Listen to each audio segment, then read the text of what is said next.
Yun, oh. Putok na naman siya, oh. Tsaka ito. Putok po yun. Nara dito. Kaya ang bilis masira. Ay, ito hindi pa gaano. Pero sabay na rin.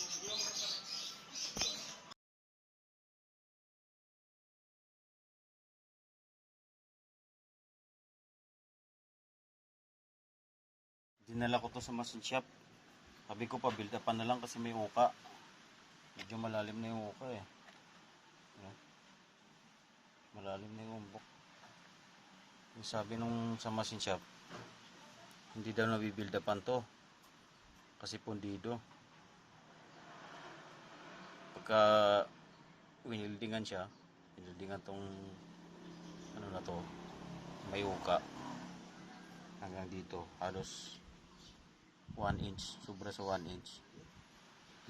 Liliyad daw tong shafting na to, baka hindi rin magamit pagka winildingan.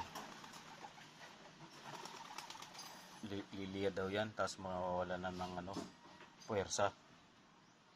Kasi ang paggawa daw nito, naka-machine, baga isang buo yan, tapos minachine, tinabasan, pinorma ng ganito.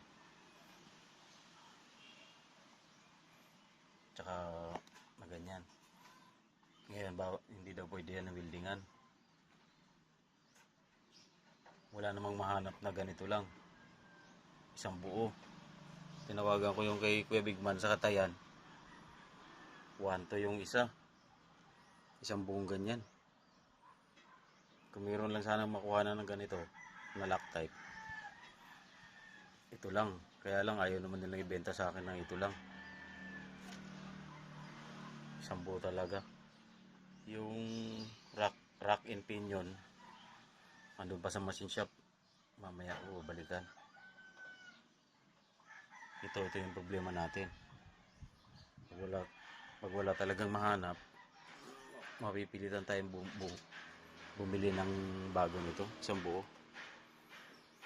Hindi daw pwedeng weldingan to eh, liliyad, magde-deform yung ano, baka hindi masalpak, tsaka mawawala na ng tibay, baka bigla masibak. Sayang lang yung pampagawa.